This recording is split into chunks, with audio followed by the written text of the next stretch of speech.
जीवो हरी हरी बोल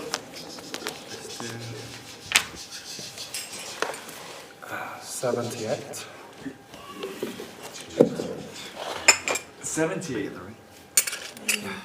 78 page 78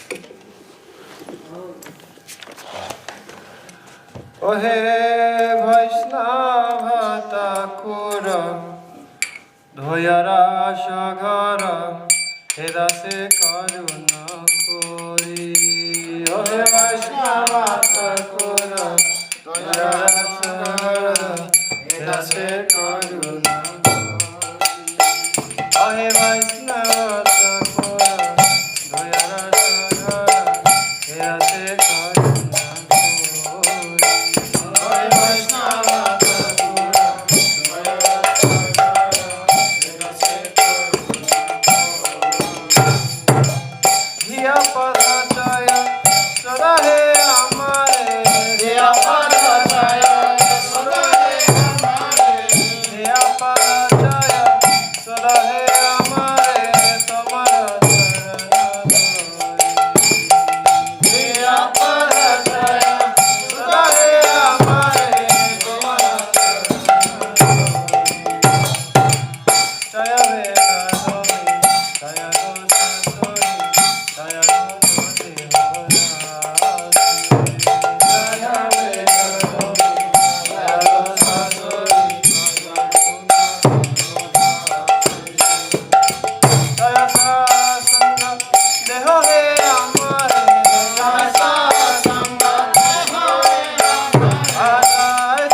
को कंगला कृष्ण बोले भाई कब कसे बाजे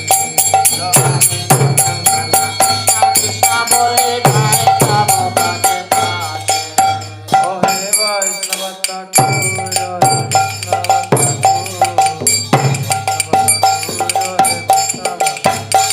हे वैष्णव ठाकुर हे वैष्णव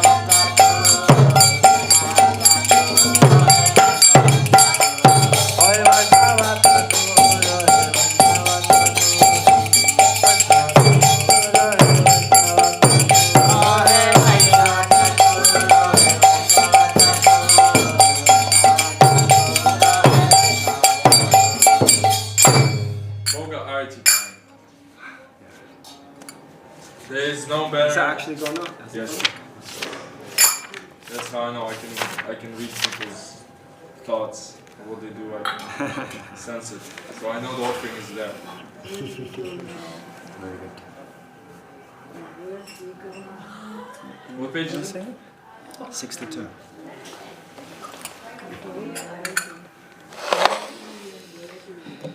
Bhaja Bhakata Vatsala Sri Gaura Hari Bhaja Bhakata Vatsala Sri Gaura Hari Bhaja Bhakata Vatsala Sri Gaura Hari Bhaja Bhakata Vatsala Sri Gaura Hari Bhaja Bhakata Vatsala Sri Gaura Hari Bhaja Bhakata Vatsala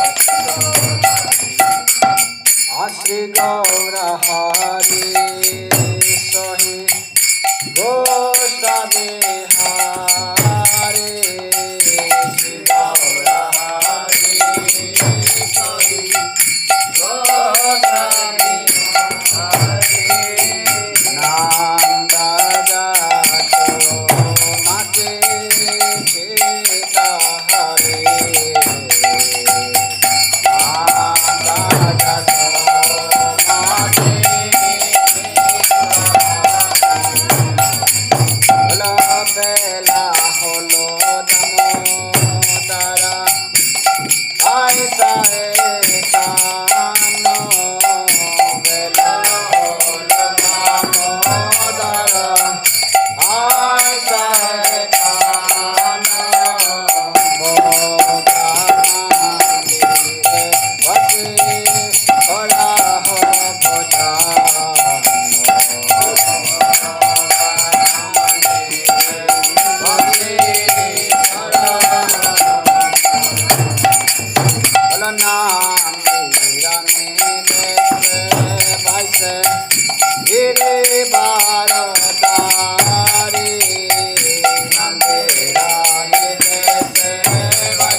Nalita Kushnanda Shukla Shakati Bhaji Dali Dala Jugda Tumbi Dali Mota Jamba Dali Dala Mota Boda Mata Boda Ratika Vitana Mota Boda Mata Boda Asas Puli Pisa Kakire Puli Kaya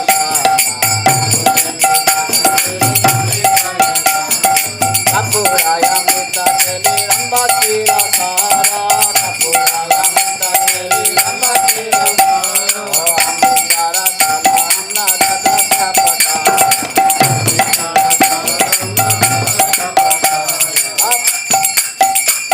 Alu Chekini Sara Puri Ladu Rasa Bale Abodana Kore Na Krishna Hoy Kutohari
आज्ञा की है जाने सयाने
Gauranga Jaya Nitai Gauranga Nitai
Haven't been for a long time. Haven't been for a long time, so it's good. There's a very long after. Yeah.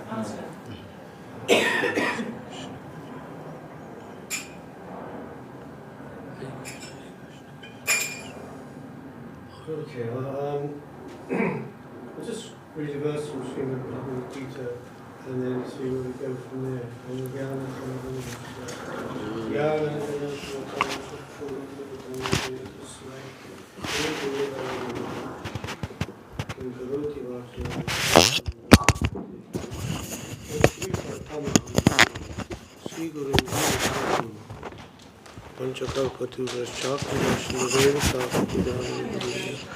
Vaishnavebhyo namo namaha. So I was looking last night, just leafing through the Gita, as you do, very respectfully, and I came across this, I think, rather nice verse. I mean, every verse is a gem, of course. Even the chapters which aren't so much looked at, for example, like in the 11th chapter, the universal form, sometimes 13th chapter, sometimes 8th chapter. You know, there's certain favourite chapters that are generally concentrated on, naturally, because they have more very specific advice for the devotees, like 2nd, 3rd, 4th chapters, and so on. But they're all very, very marvellous, because whatever's spoken by the Absolute Truth, Supreme Personality of Godhead, who is infinite, is also infinite. So the verses are not just 1, 2, or even 3-dimensional, much beyond that. But so this is chapter 7, and it's verse 27, actually. So please repeat after me. Om Namo Bhagavate Vasudevaya. Om Namo Bhagavate Vasudevaya. Om Namo Bhagavate Vasudevaya.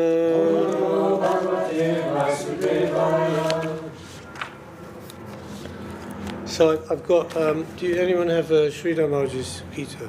Yeah, give me that. Thanks. I'll read the verse and translation, probably very similar, but thank you. Ichadvesha samuthena dvan. Okay, you can do that if you want. Dvandva mohina bharata sarva bhutani samoham sarge janti parantapa. Do you want to do that? No, it's good. Word by word. It's very good, yeah. Okay, we'll do it. Ichadvesha. Desire and hate. Samuthena. Born. Dvandva. Duality. Mohena. Overcome. Bharata. Sign of Bharat. Sarva. All. Bhutani. Living entities. Samoham. Into delusion. Sarge. In creation. Janti. Go. Parantapa. O conqueror of enemies. Translation. O sign of Bharat Arjun, O conqueror of the foe, all living entities are born into delusion, overcome by the dualities of desire and hate.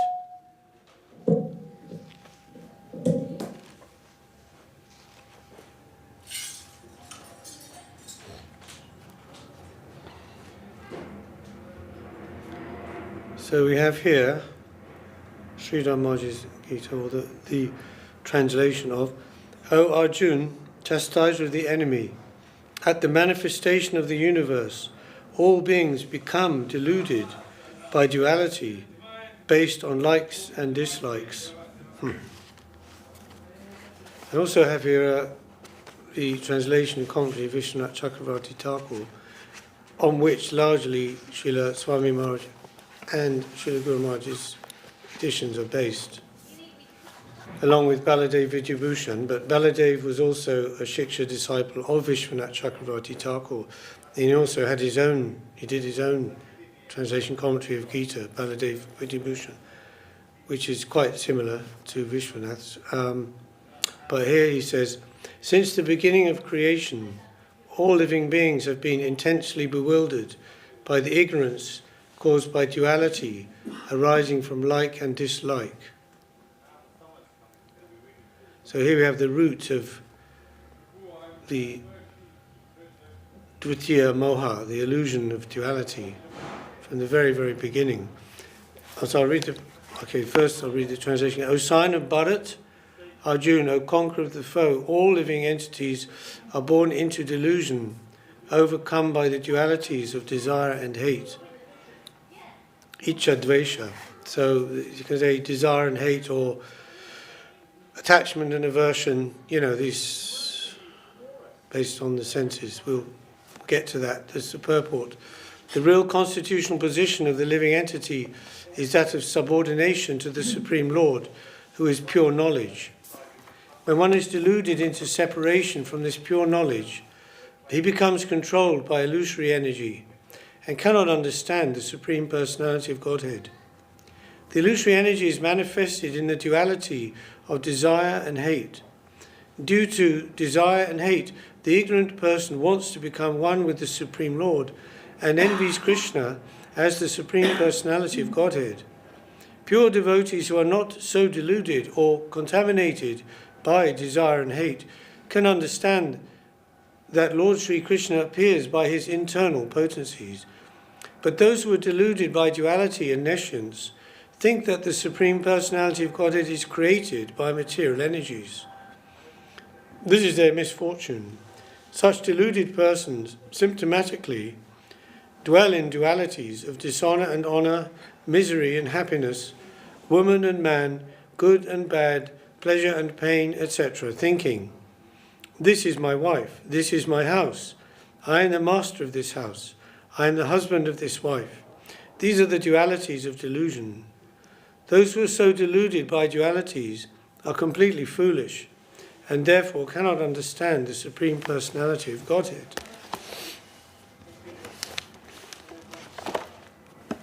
This is the first one of chapter 7. It's chapter 7, verse 27. And the title of the chapter is? Well, he's called it Knowledge of the Absolute.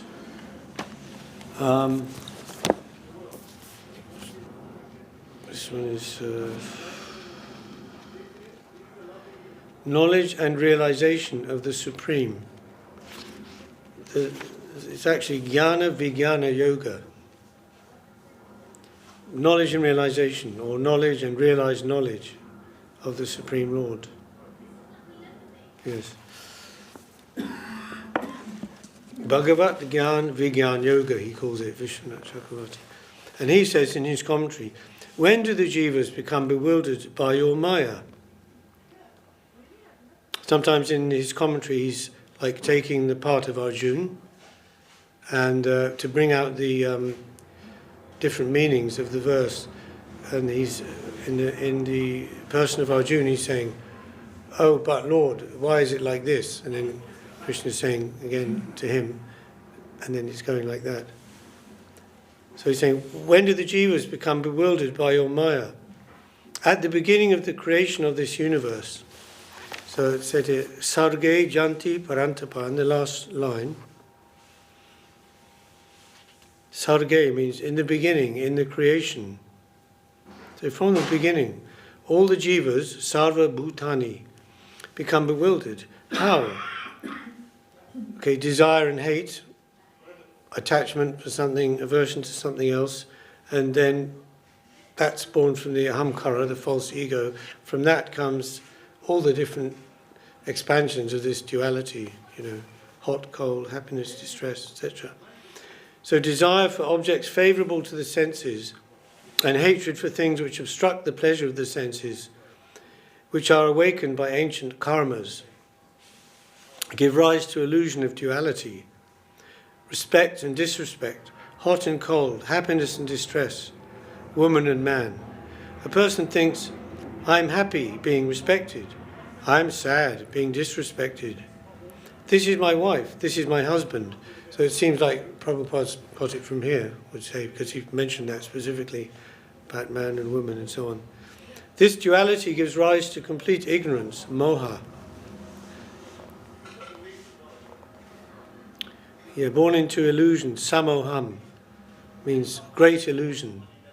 The prefix sa, sometimes ah, is an emphasis. Means completely in it, like completely believing it, actually. That in turn gives rise to complete bewilderment and extreme attachment. Those who are extremely attached are not qualified for devotion to me. I explain this to Uddhava.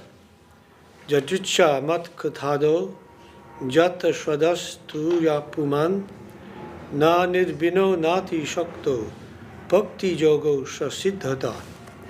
From 11th canto, Uddhava Gita, 20th chapter. If somehow or other, by good fortune, one develops faith in hearing and chanting my glories, such a person, being neither very disgusted with nor attached to material life, should achieve perfection through the path of loving devotion to me. So that's mentioned many verses in the Gita on this point about this duality. Wherever you go, it's there, because ultimately yoga means to conquer that. Even in Patanjali's Yoga Sutras, the very first one, the first sutra is this treatise is about yoga. Then the second one is what is yoga? What does it mean?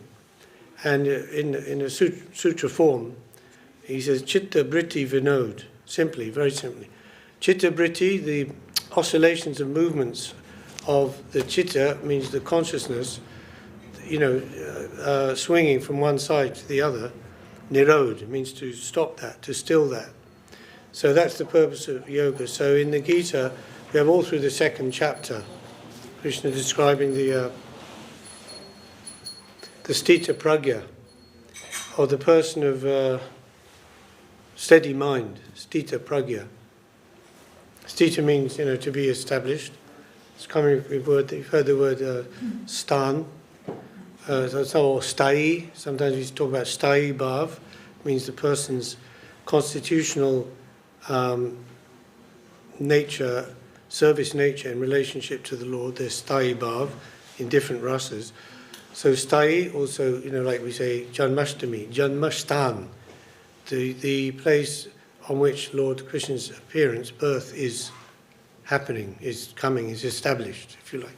Pratishta, again, same word, sta, to try to put one's existence on a certain platform, which isn't real, pratishta. So here's also, so we're saying in the second chapter, that's stressed a lot. And that verse where also Arjuna asked to Krishna there, how does this sthita pragya you've been describing in so many ways, and in Srila Prabhupada's Gita, he says, how does he sit and how does he walk? A rather strange question to ask, as if the sitting and walking of a spiritually realized person would be in a certain way that's very good or should be imitated or followed. But here, Vishwanath Chakravarti, he explains in his commentary, it's very clear, to sit, and again that word is there in that verse, sthana, to be established. It means when do they keep their senses withdrawn into themselves to sit, and when do they walk? It means when do they extend them out in connecting with their objects in the world. Yeah. And then Krishna explains that in the following verses. So it's everywhere in the Gita. Sukha dukkha same kritva labha labho jaya jayo jito juttai jujasva nainam papyams avaptasi. Fight for the sake of fighting without considering happiness, distress, loss, gain, victory, defeat, and by so doing you shall never incur sin. So then again in 18th chapter, of course, Brahma Bhuta Prasanatma, as he mentions here, desire for objects which seem favourable to the senses, and hatred for things which seem unfavourable or one doesn't like, based on previous samskar. So Brahma Bhuta Prasanatma, when one is nashochati nakangshati, is not hankering or lamenting. Again, it's another expression of the duality. Hankering for something one doesn't have, or one thinks one needs or wants, and then lamenting for something which one has had and has lost and thinks is very valuable, etc. So Brahma Bhuta Prasanatma nashochati nakangshati, the person who's Brahma Bhuta Prasanatma, they're completely happy when they beyond that, they've touched in the middle point of balance. Like you have a balance, a tula. Like tulasi, tula means, it's a sign in astrology, Libra, tula. So one side and another side.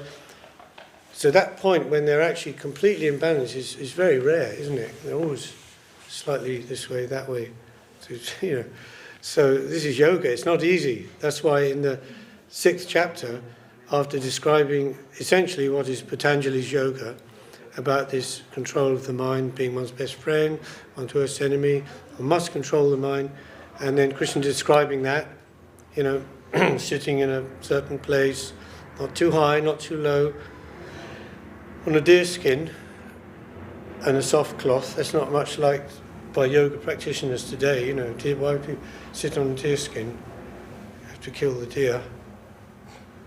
And sometimes I do it myself, but I don't use a deer skin. I actually thought of buying a deer skin, which are available in various airports of the world.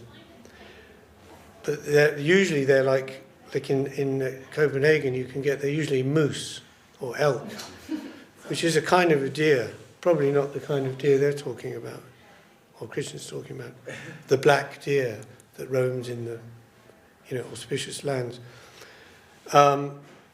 Sheepskin, of course, is more widely available. So I just use a big coat, so that's the deer skin, and a soft cloth on top of that. Not too high, not too low. Sitting on it again, same verse, pratishtan, sitting on it very firmly, and begin to meditate on the Lord within the heart. And then he explains that. And then in the verses 20 to 23, what the result of that. And he says, if I can remember, and I like Srila Prabhupada's translation of this, because there's many. I've got about 15 Gitas now I'm building up and comparing the translation. But I think is on this verse is very, very good, how he described it, Srila Prabhupada. The stage of trance or samadhi is reached when one's material mental activities are completely controlled by practice of yoga. This is characterized by one's ability to see the self by the pure mind and relish and rejoice in the self. In that joyous state, one is situated in boundless transcendental happiness and enjoys himself through transcendental senses. Established thus, he never departs from the truth, and upon gaining this, he thinks there is no greater gain. Being so situated, he is never shaken, even in the midst of the greatest difficulty. This indeed is actual freedom from all miseries arising due to material contact. Okay, so that's a great achievement, of course. And then Arjuna, of course, says, well, I think, yes, but this is very difficult because the mind is very like the wind, it's very unsteady and always moving. So I think this is not possible for me to practice. But actually then Krishna says, it is very difficult for a person of uncontrolled mind. But it is possible by constant practice and by detachment. But then he goes on to say about Bhakti Yoga, and that the yogi is greater than the empiricist, the fruitive worker. And the last verse, yogi mam api sarvesham mad gatenantaratmana shraddhavan bhajate yomam same yuktatamo mata. And the greatest of all yogis who worships me with faith, shraddhavan bhajate yomam, who worships me with faith. Worship, bhajan, this word means, there are different kinds. Prayer, worship, singing, meditating, different ways. Shraddhavan bhajate yomam sa me yuktatamo mata. This is my opinion. So, yeah, the duality is what is essentially keeping us from, in a way, connection with Krishna, because the whole material world, from the beginning of creation, as it says here, is based on that polarity and duality. That the whole material world is working on that, principle, and of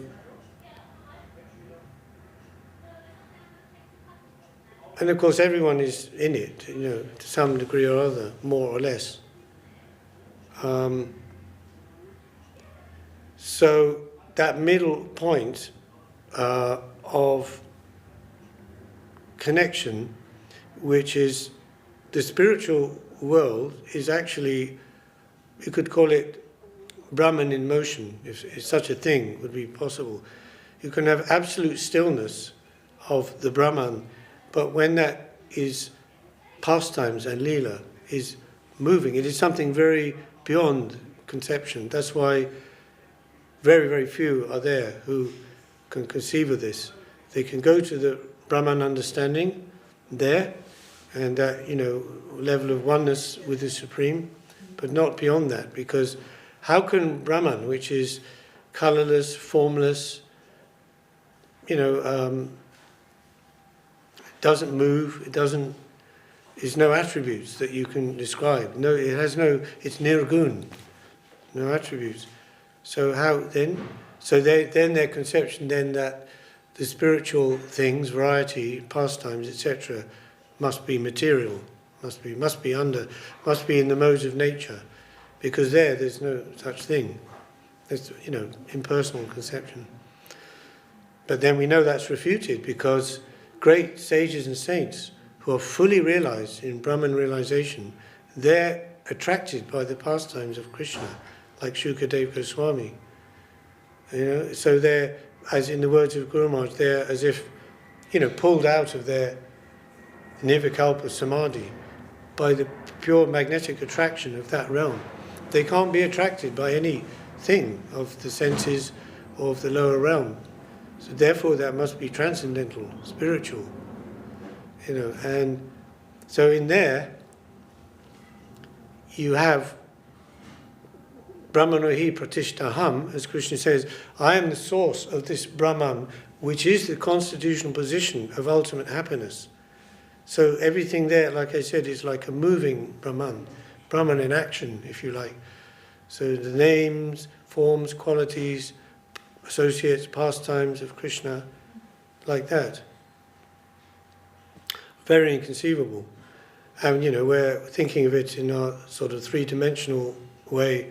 We have some pictures of Krishna or descriptions, and very mostly the Archa Vigraha, the Murtis, coming, to accept our service in that form. But again, in the book, which is under construction at the moment, I've included there in one chapter an example that Srila Guru Maharaj was giving, and he said in the time of the British in India, there was one temple, I think it was up in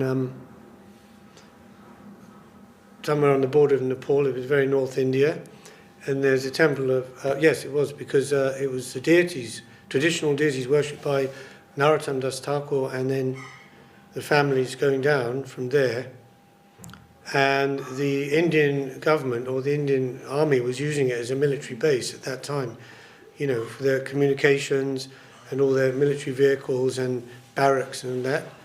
So the British intelligence got wind of this, and they sent a senior officer to investigate, and they wouldn't let him in the temple. They said, you're non-Hindu, Mlech, you can't come in. and he was insisting, and he forcibly, maybe he had a few men with him, forcibly entered, and they killed him, murdered him, as Guru Maharaj said. So of course then the British, they sent a whole platoon with artillery, with the orders to completely decimate the temple, the whole complex, including the temple room, including the deities. Everything was smashed, including the deities. So the point was that Guru Maharaj was saying, so what does that mean? Then God is dead? So someone will say, oh, you're praying to Krishna and you're saying this is Krishna, but Krishna couldn't save himself like that. No. So yes, Krishna very mercifully agrees to appear in the form of the Archa Vigraha, to accept our worship is one of the forms, like the holy name, like the Shastra, like the sadhu, and the deity. And those in that chapter, those I've mentioned those four, given where Guru Maharaj has been talking about those. But no, that means Krishna still exists, of course, you know. But and then Guru Maharaj given the example. It's like the flag represents the nation, right? As we know, patriotism. So if that flag is snatched by the enemy and abused, you know, torn up, trampled into earth, does that mean that the nation's finished? No, it seems like a great offence and a great abuse. But nation is there, and again the nation can come back, and like that. So again, this is Achinta Veda Bhed, you know. So therefore, same thing, very difficult to understand about in the spiritual world, how things are going, how things are moving, and especially in the higher realms, beyond Shanta Rasa, in the four higher rasas, and of course we know particularly in the Madhurya Rasa, that is the very special thing which is dealt with by Mahaprabhu, his life, his teachings, and the Goswamis, his followers, who wrote about that. And that is a very, because the conditioned souls are so rooted in the direct opposite of that, which is the lust, you know, therefore it's very difficult to understand. And if we hear about that from unqualified position, means if we haven't been through Anatta Nibriti stage, maybe not completely, because that can go on in a sort of like a subtle or shadow form quite far through in continuing. But if we haven't been through it to some larger degree, then hearing those things that will be naturally filtered through our material mind contamination and will take a material form in our heart. This is very bad, of course. So therefore, first of all, one shouldn't hear those things up before a certain stage. Secondly, to hear from the right source. And Srila Govinda Maharaj, I was telling Jagannath there, he was, I saw a talk he gave in San Jose, must have been quite early on in his tours of the Western world, because his English was not very good at all. And you have Sagar Maharaj there, off camera, sometimes on camera, you know, prompting, you know, and he's saying like that, what is the word, and like this. But he was saying a very nice example, because it's hard to understand this, because, you know, it's said that in regards to the holy name, one should hear it from the lips of a pure devotee, otherwise it can have poisonous effects. So one time in an interview or discussion with the Beatles, Yoko Ono with John Lennon, and they're talking with Prabhupada, and Yoko said, but if the holy name you're saying is a completely pure thing, how could it possibly ever become contaminated by anything? Good question, right? And in that book that I remember, Srila Prabhupada's answer wasn't very comprehensive, or couldn't really grasp the gist of it, but this made it more clear. What Govinda Maharaj was saying, because of this thing, particularly in this Madhurya Rasa, this point of karma and prema, you know, and they're looking similar, but just the opposite. How is that? As Guru Maharaj said, distant similarity, but categorical difference. So, and he was saying, like, it's a very, very powerful, virulent thing, like the poison of a cobra. You know how Lord Shiva, right? He drank the ocean of poison and he could digest that, and all that happened was his throat went blue. Nilkant, yeah. So he was saying, so similarly, with the poison of the cobra, if anyone just takes that, they'll be dead, for sure, they'll be dead, you know. Okay, then what to do? Because the scriptures say, Rupa Goswami directly says, without hearing those conjugal pastimes of Krishna and the gopis, you cannot become free from material lust.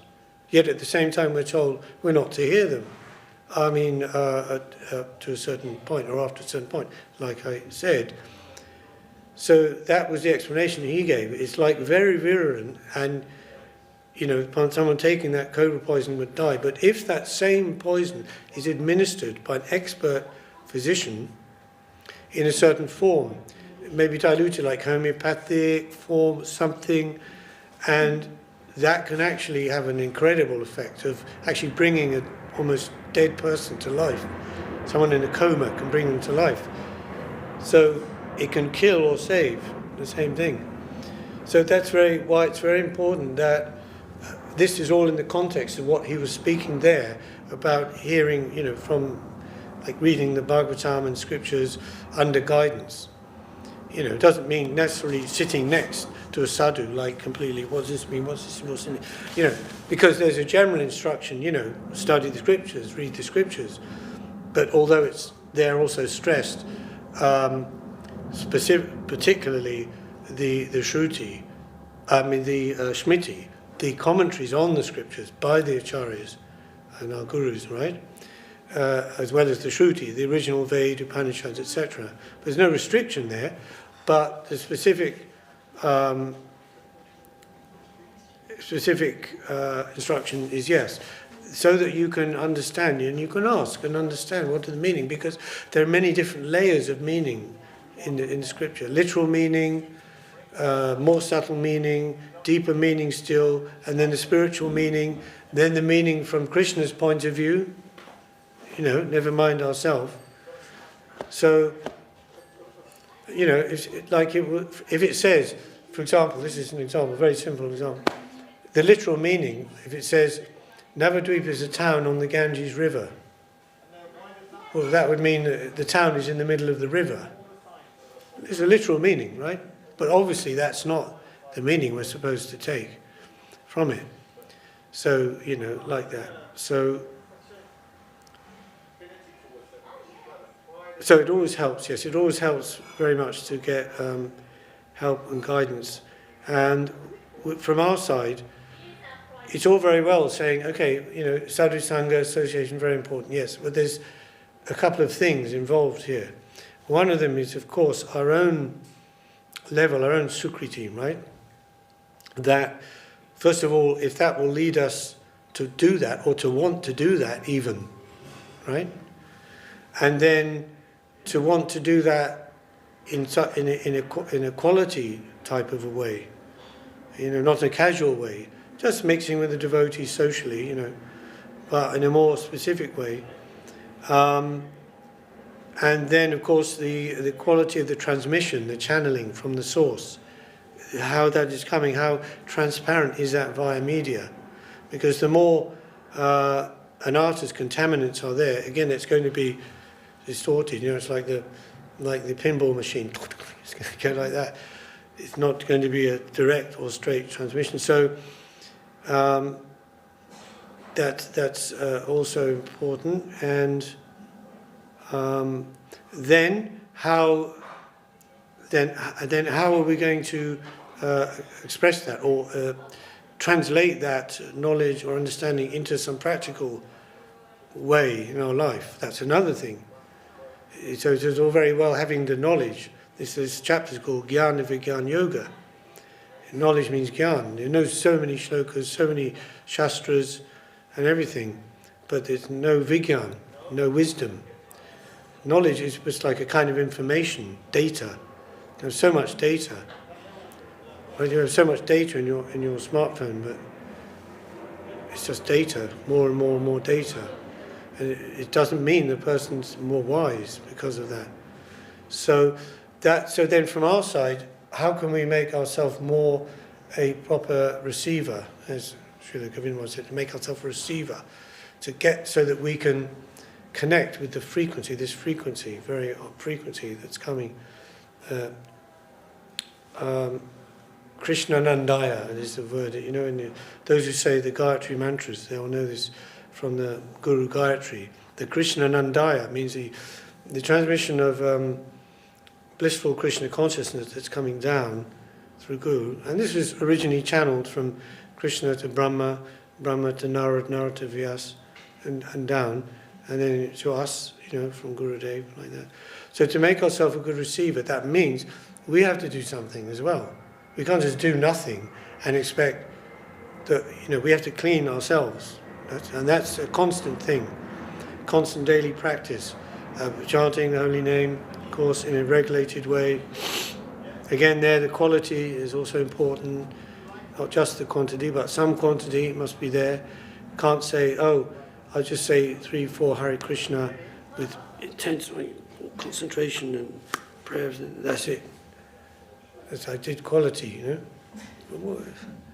Because, you know, because the practice, going through the, you know, Aparad, Namabas, to Shuddhanam, the quantity, some quantity must be there. But, so you understand, yeah. So then, that's very necessary to keep ourselves, you know, clean as much as possible and open to the transmission, so that when it comes we can catch it, you know, because Chaitya Guru, you know, is guiding, but we're not catching that, and that advice is also on different levels, you know, like the yogis, they're getting transmission, and of course that is internal transmission, yes, through intuition, you know, as Guru Maharaj says, and they can hear, they can understand if a dog's gone into a temple in Vrindavan, yeah, so because their antenna is so purified and so open.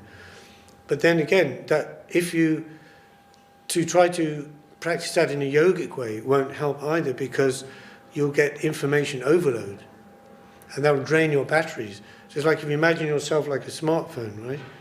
Then your battery is, you know, 90%, 100%. More and more apps you have on it, it's draining the battery, even unconsciously. You just say, why has it gone down to like 10%? I didn't even use it. Because it's draining unconsciously through our samskaras, you know, these things we're subtly connecting to in our mind and our senses every day on a daily basis. So that's why it's best to keep oneself away from the material, what we call the 3D matrix. It's all based on the duality, again, this polarity. So the media, the news, all these things, the effect of that is simply to divide people, put people in a state of fear. So to keep away from that. If you have to watch it once a week or twice a week, a news roundup, if you want, if that. Otherwise, it's not helpful. So this is our path, you know, our path, spiritual path. And everything is there. It's not necessary to take a little bit of this and that from the material world to help. It's not really like that. What is help, what is favourable for devotion, anukulena, yes, we can do that. We have to accept what's favourable, reject what's not favourable. So we know that certain things are not favourable, but still we're accepting them. That's not good. That's not in the line of Sharanagati. So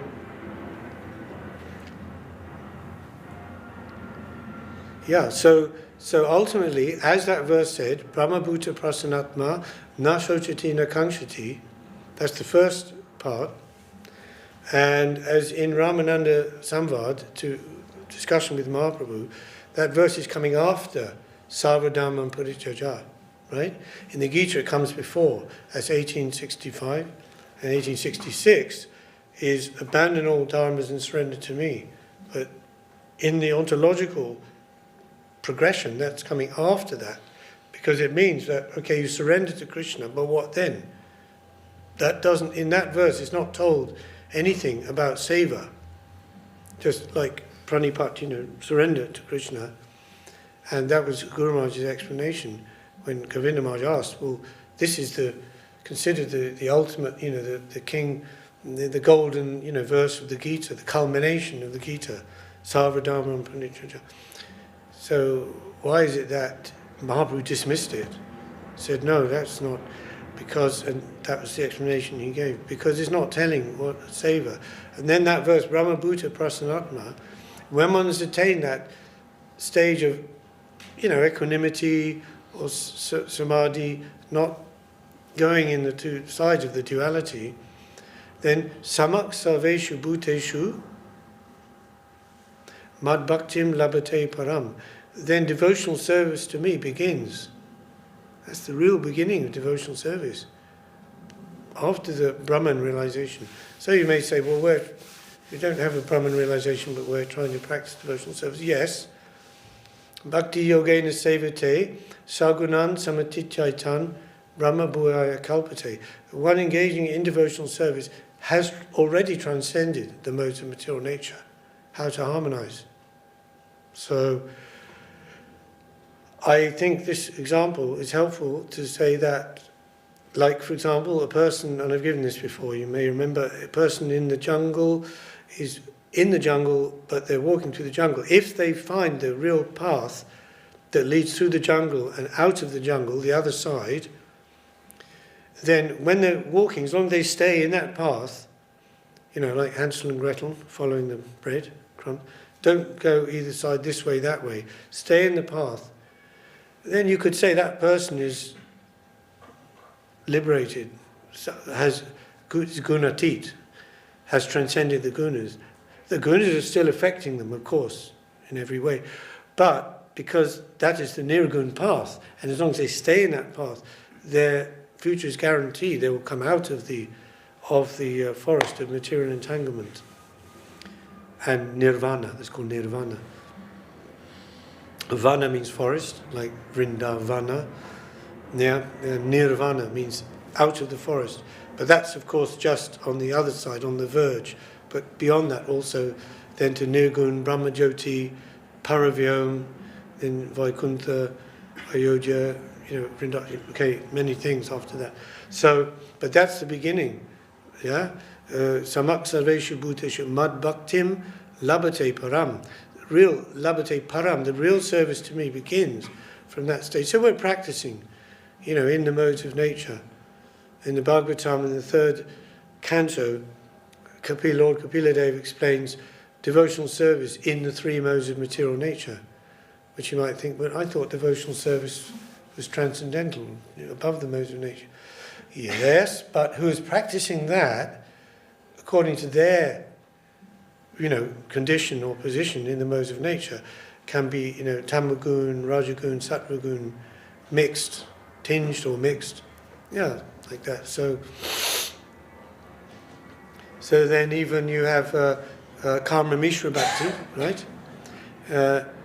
Like, it's mysterious, isn't it? Like Lord Brahma, he's the first created being, and he's the kind of icon, epitome of the Rajaguna, and yet he's a fully self-realized sage, so much so that he was able to receive and digest and transmit the Vedas from Krishna. And how's that? It seems like he's not even in Sattva Gun, then the Nirgun, and after that. So these things mysterious. Like Lord Brahma, he himself says, I'm very, when Gopa Kumar praised him so much as being a great devotee of Krishna, he says, I try something, but it's very hard for me because I'm caught up in all this administrative activity of administering the universe. It's very tough, no time. So many headaches, this side, that side, He's telling like that. So then that's a Karma Mishra Bhakti. Then Jnana Mishra Bhakti, Lord Shiva. Lord Shiva's, what can we say? He's just such an incredible being. And but his predominance in the side of meditation and self-realization, Shivoham. And that example in that talk he was giving was about Mohini Murti as well. So Lord Shiva said to Krishna, I'd like to see that Mohini Murti. Krishna in the form of a woman, right? As that he attracted and bewildered the demons, so that they handed over the nectar, the pot of nectar, to the demigods. So Lord Shiva said, I'd like to see that. And Krishna said, oh, you would? Oh, okay. It's like, again, it's like, be careful what you ask for, right? Because just as Arjuna said to Krishna, please show me the universal form. Krishna goes, is it? Oh, you want to see that? I can show you if you want to see it. And Arjuna said, yes, if you think I'm able to take it, please show me that. So Krishna says, I'm giving you vision. Divya darshan, actually, the word is used, but that's been explained. It's translated divine eyes, but actually the most divine eyes is to see Krishna in his human-like form, which Arjuna was already seeing. So that's actually stepping down to a lower frequency, in fact, to see the universal form, of course, which is the material, the material expanded form of the universe, of Krishna. But anyway, after seeing that and everything, it was just completely mind-blowing, and he just didn't know what to do, and he said, I don't know, I want to do my business, but I don't know where. Over there, here, there. It's like everywhere, inside, outside, up, down. Please stop, I can't take it, go back to your original. And then Krishna went four-armed form, then two-armed form, like this. So similarly with the Mohini Murti. So anyway, so Krishna manifested Mohini Murti. Then of course Shiva was completely taken and was running after her. And he was also, it's described that he was, everybody saw that. It wasn't like a private thing. So then people could see, even Lord Shiva, right? The people who were there, or running through the town or the planets or wherever it was, happened.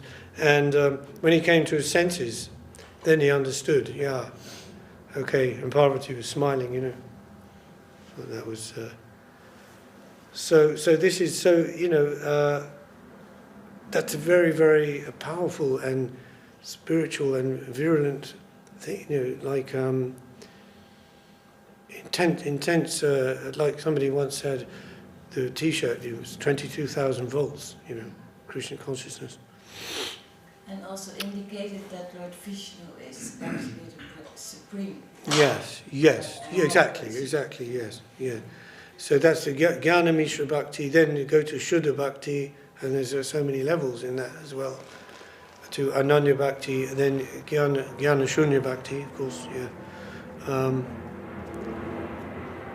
So that's very, very to be, it's rendered in that stage of completely. One only knows Krishna. One's only surrendered to Krishna. One's only, deity or God in life, is Krishna. Like as the bhajan says, Krishna, you are my father, you are my mother, my brother, my friend, my beloved, and etc. And such intense attachment, ashakti, then bhava bhakti, then prema bhakti. So ashakti, when the firm attachment comes, this is of course after anattanavriti, then nishtha, steadiness, then ruchi, taste. And ruchi, sometimes Rupa Goswami describes it, or the commentators, like Vishwanath Chakravarti Thakur, he did a commentary on Bhakti Rasamrita Sindhu. You know Bhakti Rasamrita Sindhu?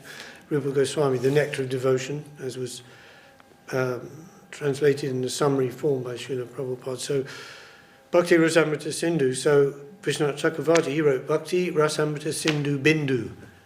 He's humbly saying, a little commentary, explanation about Bhakti Rasamrita Sindhu. There. So there, in that he explains about ruchi, that ruchi and ashakti are very similar, but also some difference. You could say ashakti, firm attachment to Krishna, is the higher aspect of ruchi. Okay, ruchi means the taste for Krishna consciousness, only wanting to do that. So where it becomes something that the impetus to do that isn't coming from outside anymore, because, I've made a promise to my guru, or I'm part of this certain community, or I know it's good for me. So many reasons. But no, it's there, it's pushing from within. Just like if you have taste for ice cream, you don't need any external validation or authorization. Let's take this certificate. Oh, ice cream is very good, very tasteful. It's, you know you like it because you have a taste for it. So that's ruchi, and then, but even in that stage there can be some fluctuation. But then ashakti means firm attachment. So then any other thing goes out, and then it goes to bhava bhakti, and then 9 symptoms of bhava bhakti. Rupa Goswami gives that. Not wanting to waste time on any other things. These are 9 Bhakti Rasamrita Sindhu you can read. So that's the idea, to become more attached to Krishna and less attached to other things. And both is simultaneously kleshagni shubhada. One side is increasing, other side is decreasing. But focusing on the increasing side. There's only so much we can do on the decreasing side ourselves, because of our attachments, because of our conditioning, things coming back again and again. So we can do so much on that side, but to try on the positive side to be more and more attached to Krishna, to the positive practices, positive life, and then the negative will go naturally on its own. It's param drishtva nivartate, again in the Gita. And actually in that verse, where Krishna says, one may give up the objects of the senses externally, but if the taste for them remains internally, that's not the thing. And there's many do that, of course. Many spiritual, so-called spiritual people, missions, traditions. It's like full of that. We know. Okay, so and the institution of Christian consciousness is not free from that either, of course. So, but param drishtva nivartate, by getting the higher taste. But drishtva doesn't actually mean taste. Right. Drishtva means darshan. It's coming from darshan. To actually, like you have darshan of the Lord, means you not just see, with the eyes, like visual impression on the retina or something. No, to see means to experience. To be where that experience of the reality of that Lord, deity, holy name is downloaded into the consciousness. It's coming down, avaroha panta. It's downloaded in one. That's param drishtva. And getting that, one can leave the other things, So until that point, we're obviously going to be fluctuating and going back again and again to the familiar, the old things where we think, we can get some taste, some gratification, etc. In general. So, you have any questions about all this subject matter? And the method is chanting the holy name. Chanting the holy name. Yes, so, and there's that we do the best we can, Bhaktivinoda Thakur says, go in your room, put a cloth over your head, turn all the lights off, close the curtains, and chant and try to hear. You try that, it's very hard, I'll see how long you can do it. That's why congregational chanting, is kind of stressed, more so, than chanting 1 billion names in a month or something. Which is good, it's a great practice, Like you see on the YouTube there, the other day I came across, it was an ISKCON thing, and it was a japa retreat, and they had all these people, 40 people on the screen, like on Zoom, and all like Hare Krishna, and all doing like that, So yeah, that's good, that's very good. But, even people communally doing something, a spiritual activity, whether it's meditation or any form of spiritual activity, or to speak of chanting, of course it's going to give some result, But okay, there's degrees of that as well, So, we can only pray to the holy name. Please, reveal yourself. Show yourself. When we're chanting, and try to chant as I've been sort of thinking about recently. As in the mood of like a channel. As we say, the channel of the parampara, and how this was channeled from Krishna to Brahma to Narad, like that, as we said. So it's coming down. It's channeled, through the via medium. The transparent via media, and then to our Guru, and he's channeling it to us. So then when we chant, we can think, or try to be a channel for the holy name. Get ourselves out the way, get our ego out the way, and just chant. Don't worry too much about like mentally introspecting, like how am I chanting? Am I doing? Wait a minute, was that Hare Krishna I just chanted then? Was that? I think I was doing one of the offences there. It must have been that one, like that. You know, don't worry about that too much. Because if you chant as a channel, whatever you need to know, that'll come in your consciousness for sure. You know, like St. John of the Cross, he was talking about in the state of meditation, then you may get different experiences, locutions, visions, but not to hang on to those things, just let it go, because whatever the benefit is of that thing coming in your consciousness, it's not like, oh, I have to grab onto that because, you know, then I'll forget it or I'll lose it. No, the benefit, as soon as that's come, it's there. Whatever benefit is from that is there already. It's installed, it's downloaded.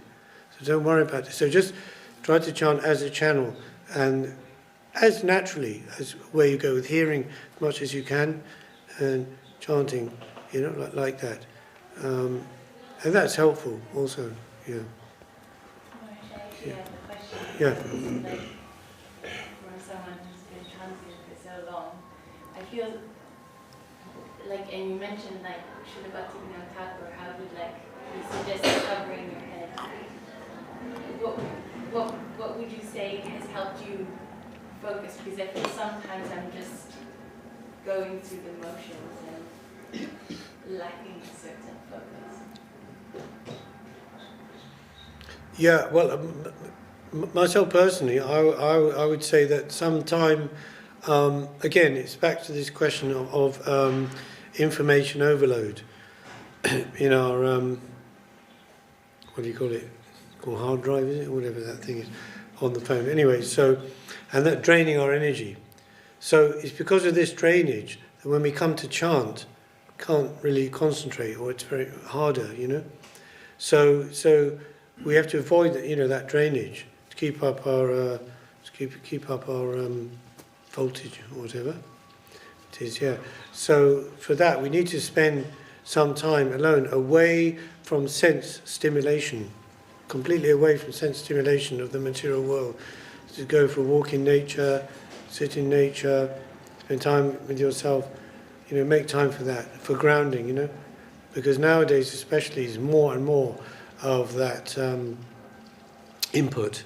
It's very strong and very heavy, and being actively projected onto, you know, us.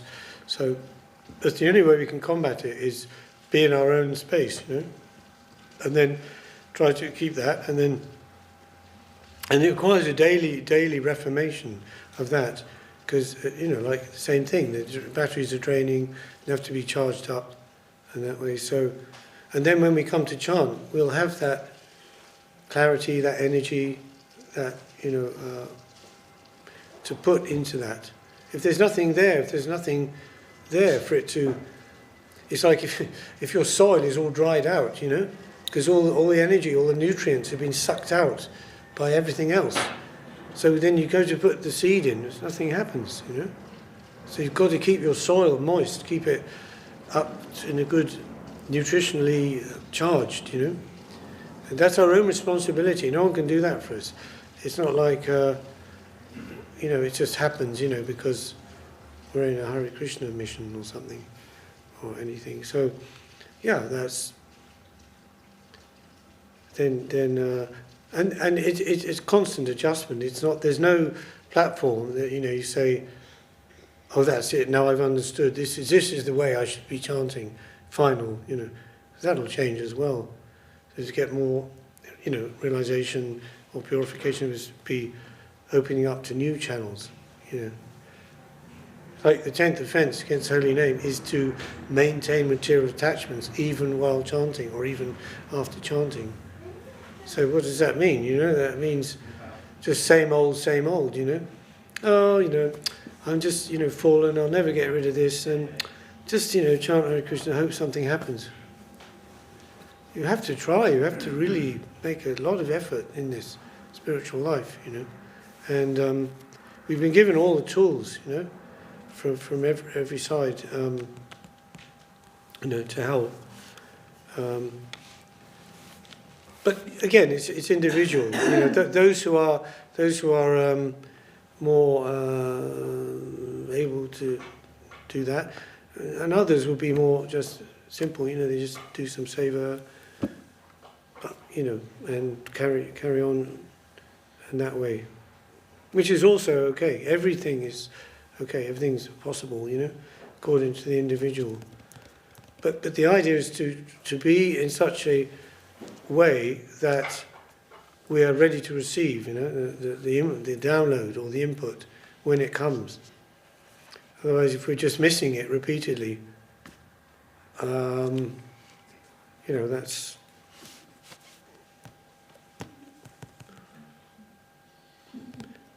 Yeah, because it's very short. Life is very short, and you haven't got long, probably. Day by day, everything's changing, moving, passing, show.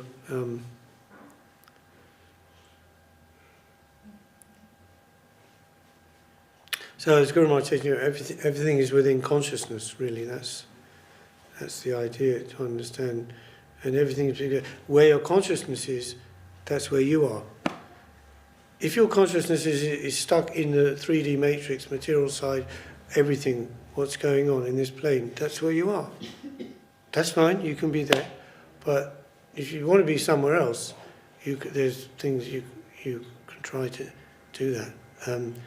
And pray for Kripa Bindu Diya Koro Dase,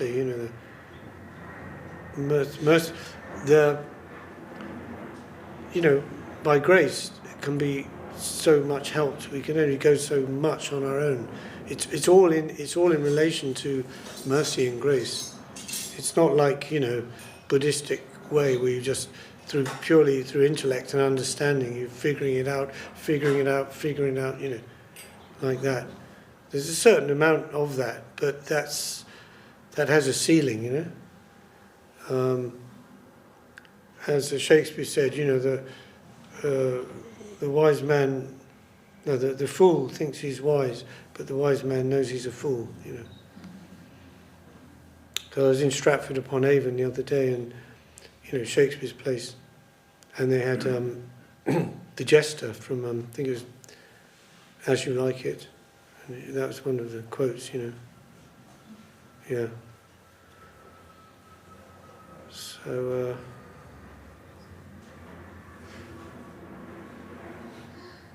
That in itself is helping us to be a receiver, is the realization that we really don't know much or have much, and even what we have has been given as well,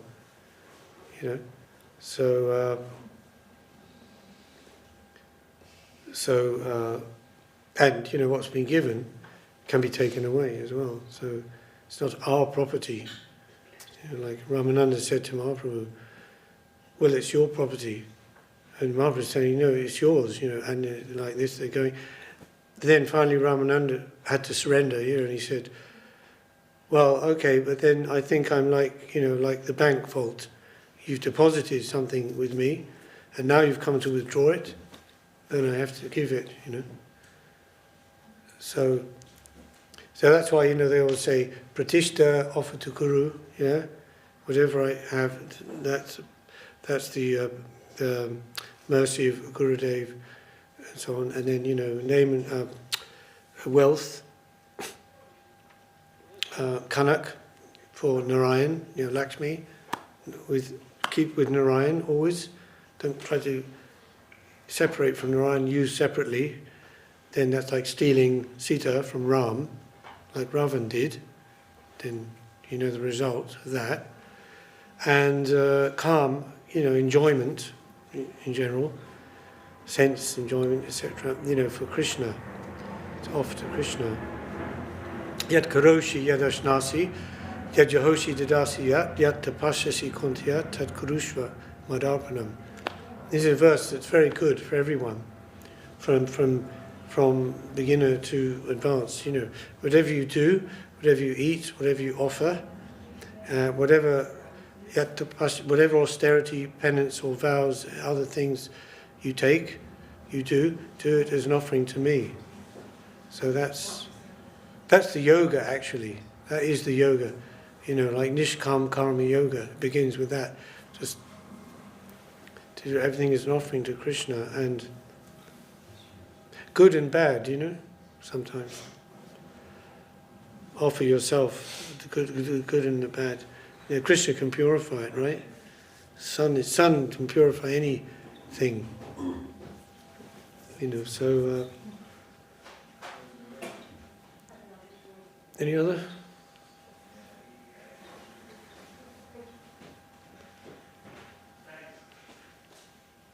Question? You were also talking about, I think I've asked you this before, but it's an interesting topic about how, you know, we see like this tendency for exploitation, and then as part of our practicing life we try to dedicate ourselves. Mm. But then could you speak a little bit about having a tendency for renunciation within one's practicing? Yes, yes. Yeah, well, As a sort of a wish to actually try to dedicate, Yes. but then actually getting distracted by the renunciation, and whether or not that's actually worse than. yeah, that's right. Yeah, that's exactly. So that's a question of our own vivek, our own discrimination, to try to differentiate that. Yeah, where it is yukta vairagya, which means, it's in that expression of Rupa Goswami. Vairagya means renunciation, but yukt means balance. It's not exclusive renunciation of like everything, you know, to try to be without anything as such, you know.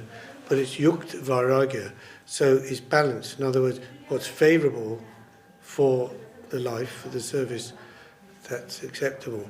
But so the discrimination is what's favourable and what's not favourable, to discriminate that. And then, but yes, like we said before, devotees are of different natures. So some will have the renunciationist tendency like that, you know. Like our marvellous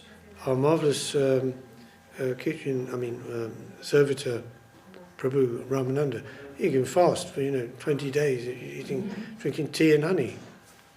Okay, not everyone can do that, you know. So that's a strong tapasya, you know, from probably previous life or something. So you can do that, but you know, if you can use that in service, it's good for his system or his energy for more service, then that's fine. But that's different. That's different than doing it with the mood of like, then I can be a yogi, you know, like I can be spiritually advanced as a yogi, and I get some siddhi, you know, that I'll be able to read minds, and you know, like somehow, which is a form of subtle exploitation, exploit material nature in a subtle way, very cleverly and very subtly, you know.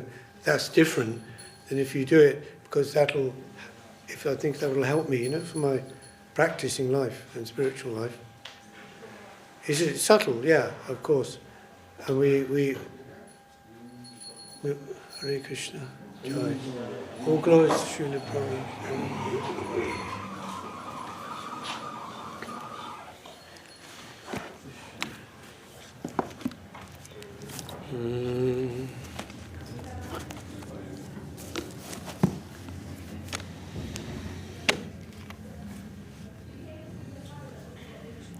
Jai Sri Yeah. Bhakti Swarup Sri Hare Dhamma Krishna. Swami Ki Jai. Is party now? Finished.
Bhaja Shri Krishna Chaitanya Prabhu Nityananda. Bhaja Shri Krishna Chaitanya Prabhu Nityananda. Bhaja Shri Advaita Gadadhara Sivasati Gaura Bhakta Vrinda. Advaita Gadadhara Sivasati Gaura Bhakta Vrinda. Oya Shomasina Nana Vajo Varona Dara Gokula Rangana. Shomasina Nana Vajo Varona Dara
I'm busy.